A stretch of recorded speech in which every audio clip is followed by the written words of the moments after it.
You are not I. No one but me could possibly be. I know that.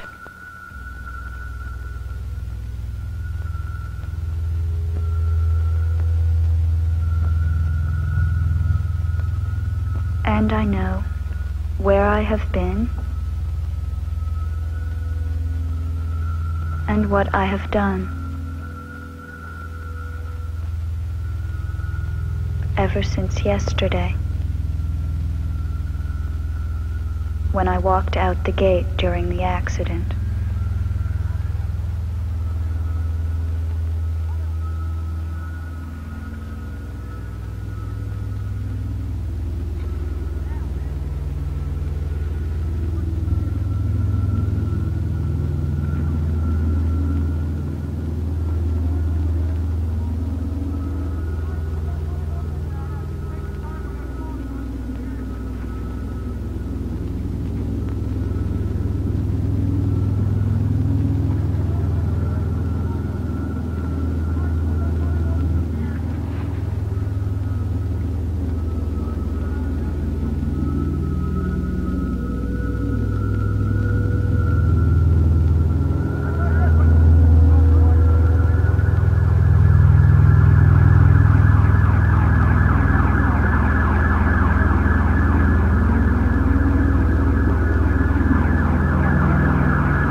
Of course. This is just in man's world. If something real should happen, they would stop singing.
I always hated cars.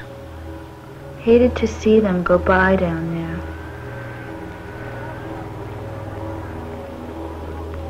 Hated to see them disappear way off up the valley toward the next town.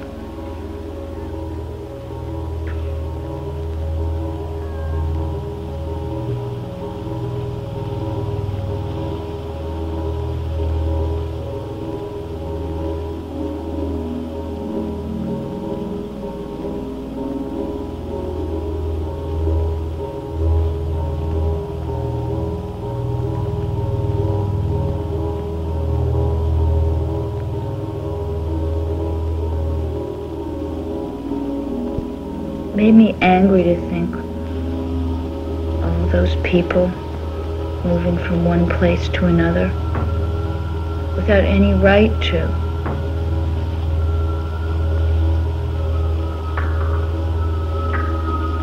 Whoever said to them, "You may go and drive your car this morning to Clifton. You may drive wherever you want."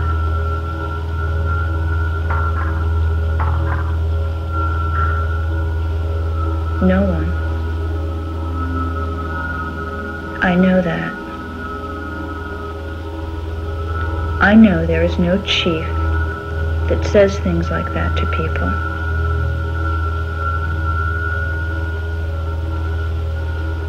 But it makes it pleasanter for me when I imagine such a person does exist.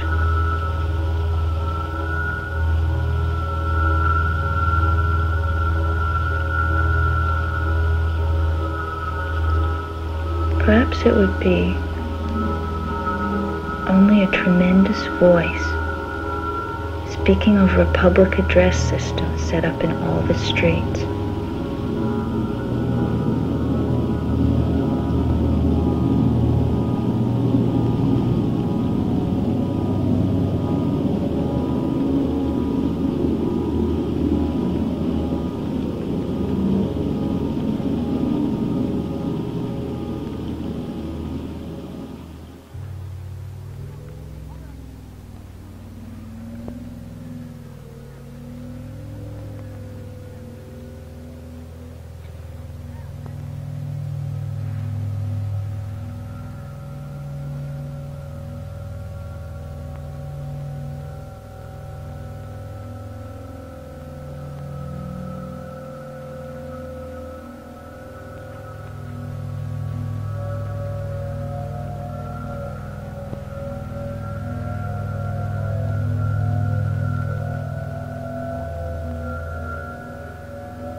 What are you doing? Are you crazy? My sister, and she's dead!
Outside was like life inside. There was always somebody to stop people from doing what they wanted to do.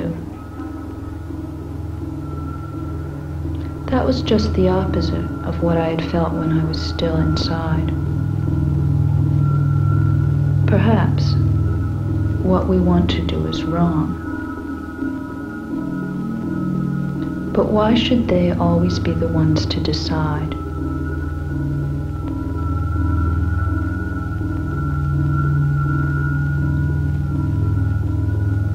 For once, I would decide what was right and do it.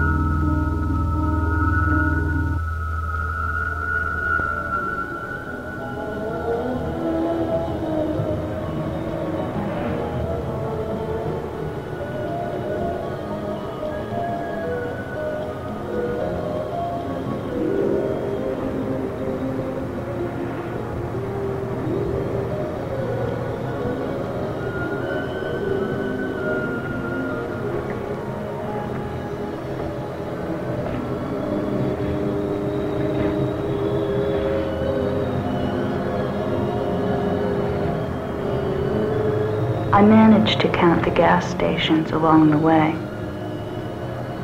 and I found there was one more of them than I remembered.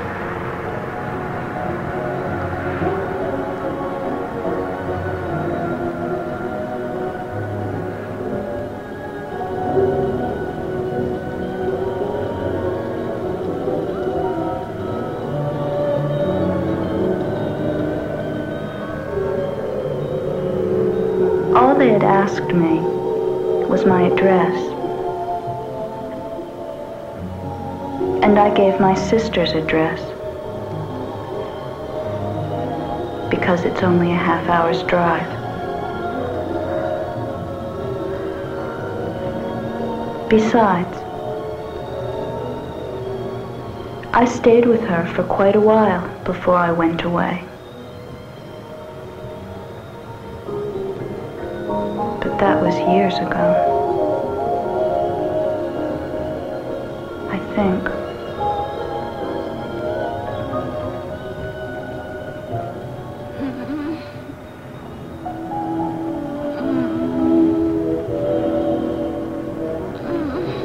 The woman next to me must have been a foreigner. She was moaning like a baby, and there was not a drop of blood on her that I could see anywhere.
Are you sure she's all right?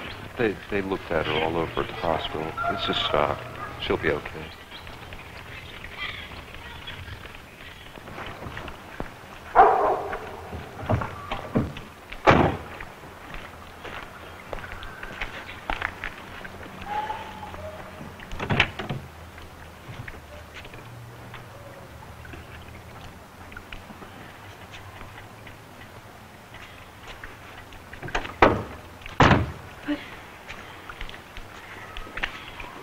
She don't look well yet to me.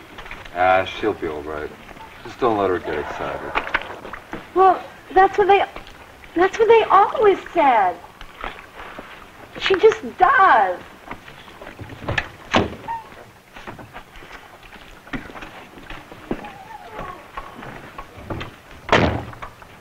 Lady, she ain't hurt at all. Hurt?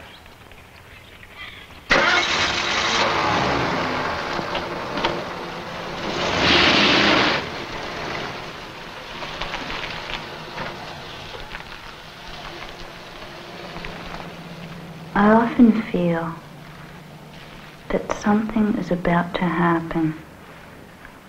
And when I do, I stay perfectly still and let it go ahead. There's no use wondering about it or trying to stop it. At this time, I had no particular feeling that a special event was about to come out, but I did feel that I would be more likely to do the right thing if I waited and let my sister act first.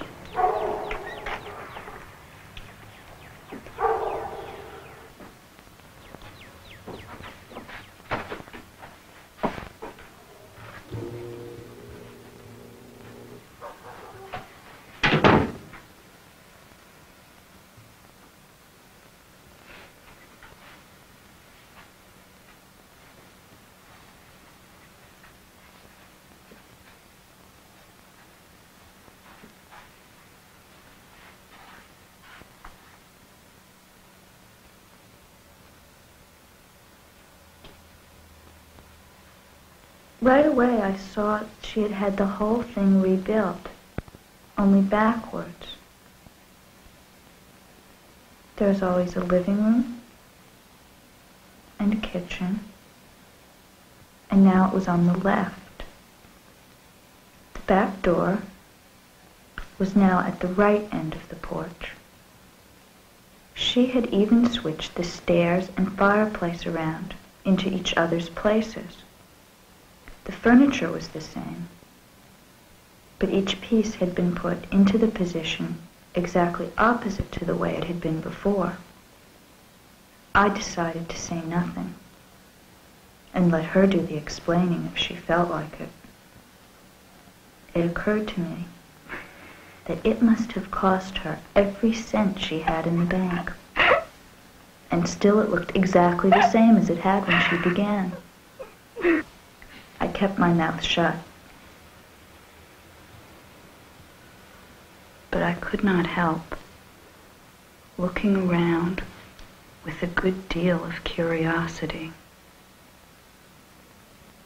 to see if she had carried out the reversal in every detail.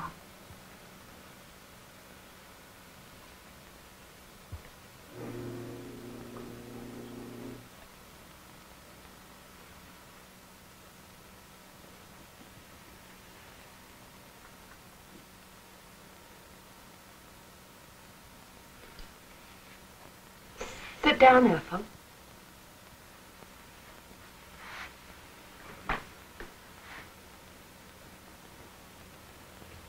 I've got something to do.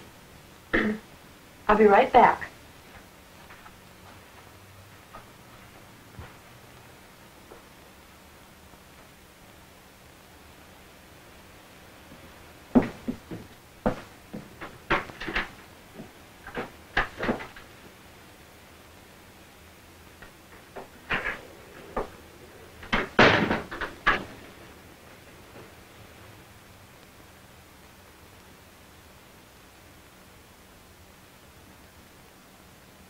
I knew already where she was going. She was afraid of me. And she wanted Mrs. Jelinek to come over.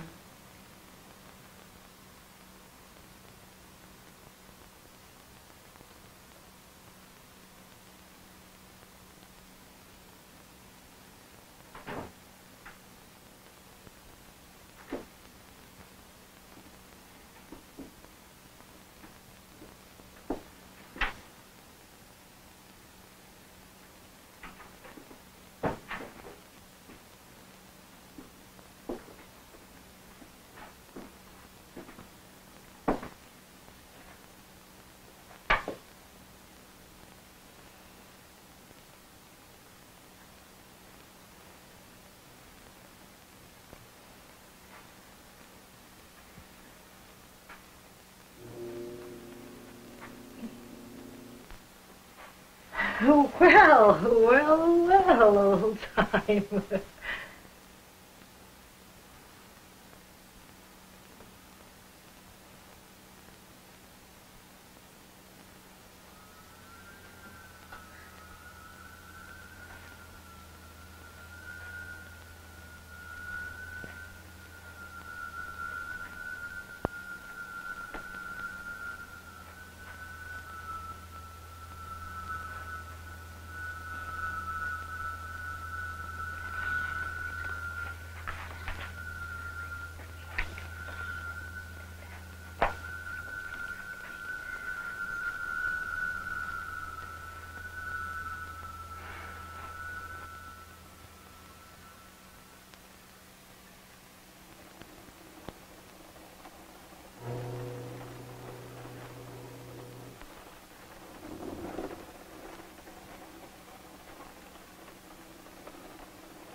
They were supposed to keep her. I don't know. I thought so too, but that man kept saying she'll be all right. She looks just the same. Sure.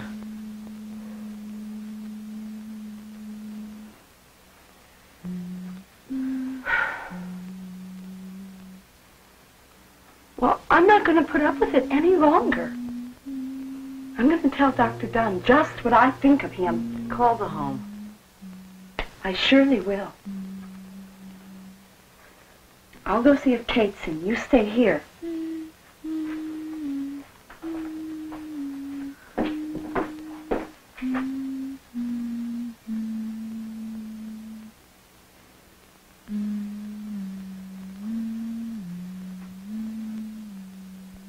She meant Mrs. Schultz, who lives on the other side and has a telephone.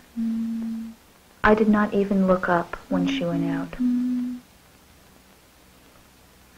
I had made a big decision, and that was to stay right in the house and under no condition let myself be taken back there. I knew it would be difficult. But I had a plan I knew would work if I used all my willpower. I have great willpower. The first important thing to do was to go on keeping quiet, not to speak a word that might break the spell I was starting to work. I knew I would have to concentrate deeply, but that is easy for me. I knew it was going to be a battle between my sister and me. But I was confident that my force of character and superior education had fitted me for just such a battle, and that I could win it. All I had to do was to keep insisting inside myself, and things would happen the way I willed.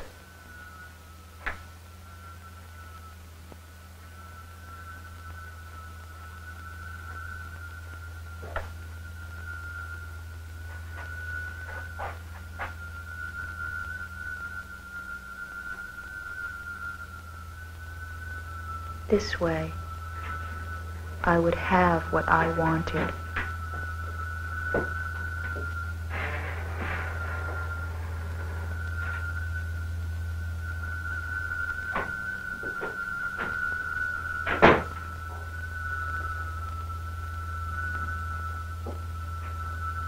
No one can stop you, I thought.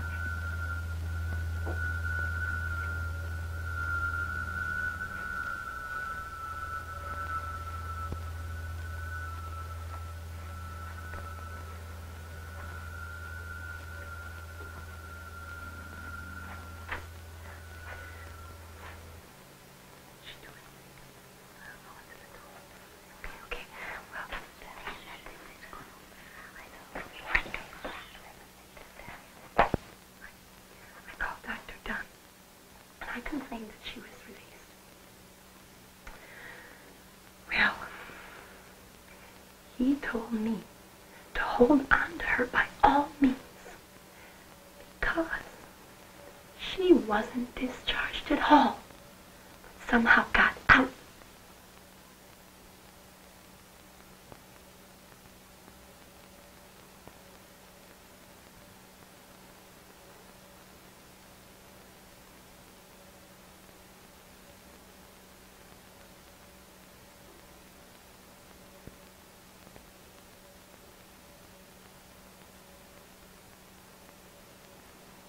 Take it easy, Miss Ethel. I knew she would give me no trouble.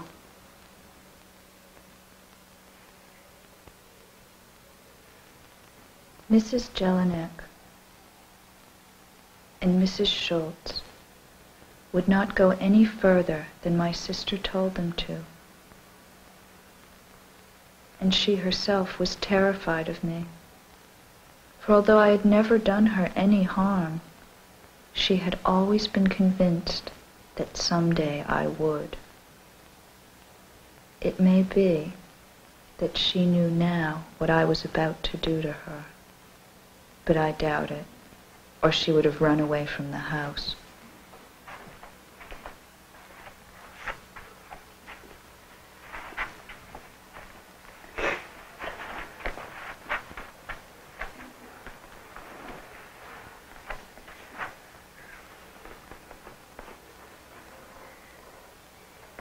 When are they coming?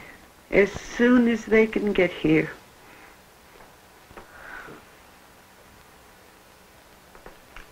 I see where they have rescued those flood victims. Remember the radio?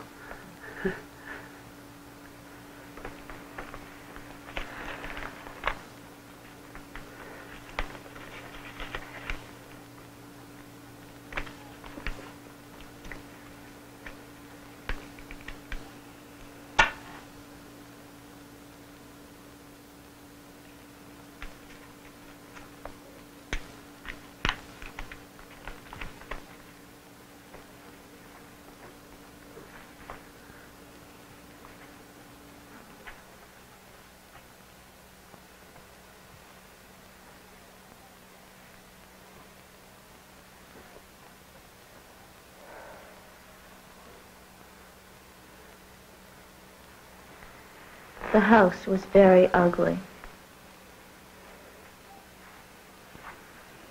But I was already getting ideas for making it look better.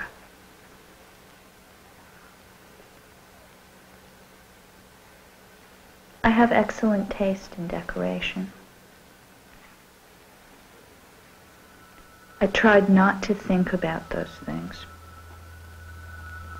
and said over and over inside my head, make it work.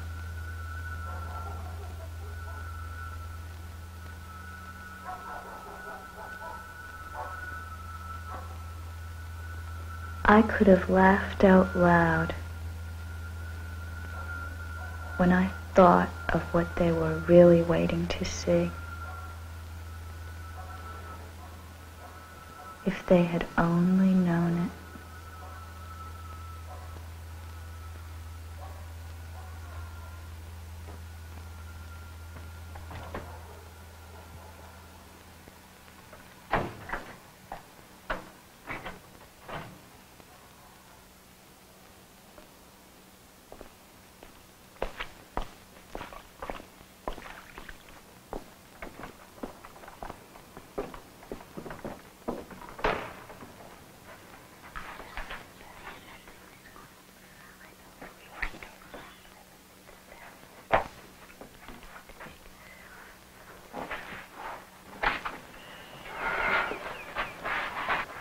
Where is she? Well, hello.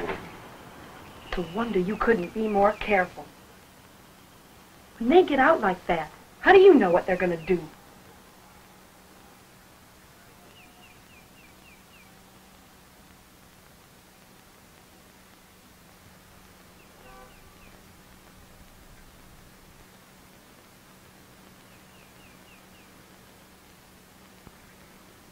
You want to come with us? Somebody wants to see you.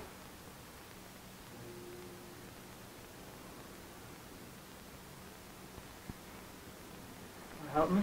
Oh, jeez.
I felt that my front teeth were broken. I could taste blood on my lips. I thought I was going to faint. I put my hand to my mouth, and I knew that this was the turning point. I shut my eyes very hard. When I opened them, everything was different. And I knew I had won. For a moment, I could not see very clearly. But even during that moment, I saw myself sitting on the sofa.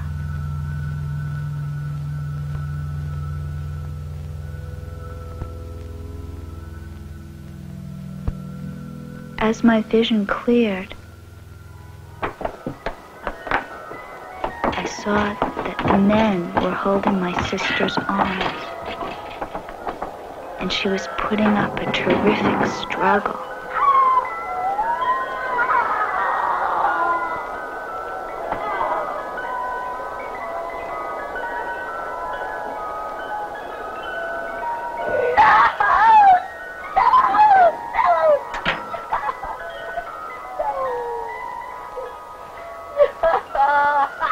My sister was yelling and screaming in the car.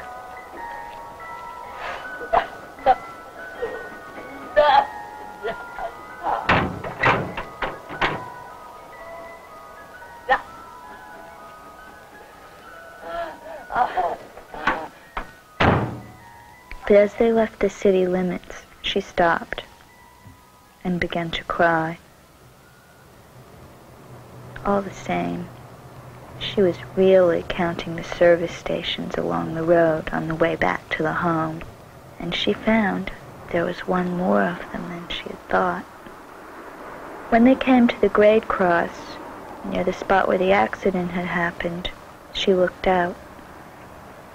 But the car was over the track before she realized she was looking at the wrong side.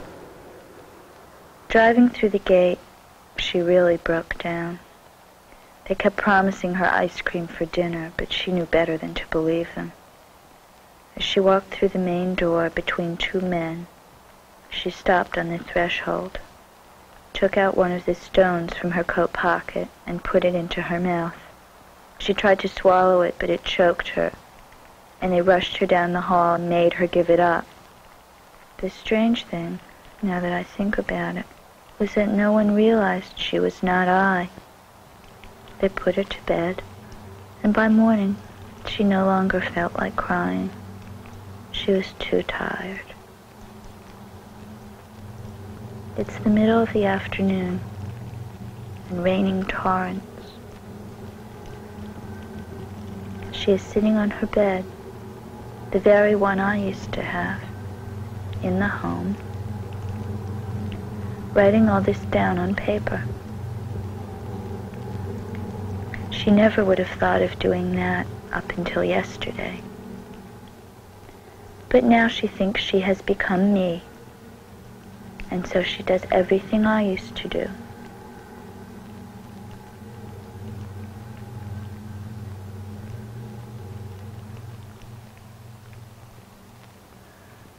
The house is very quiet.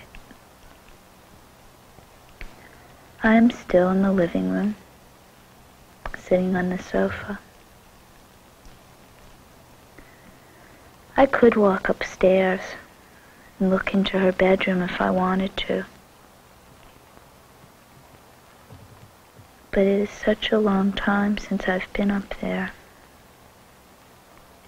and I no longer know how the rooms are arranged. So I prefer to stay down here.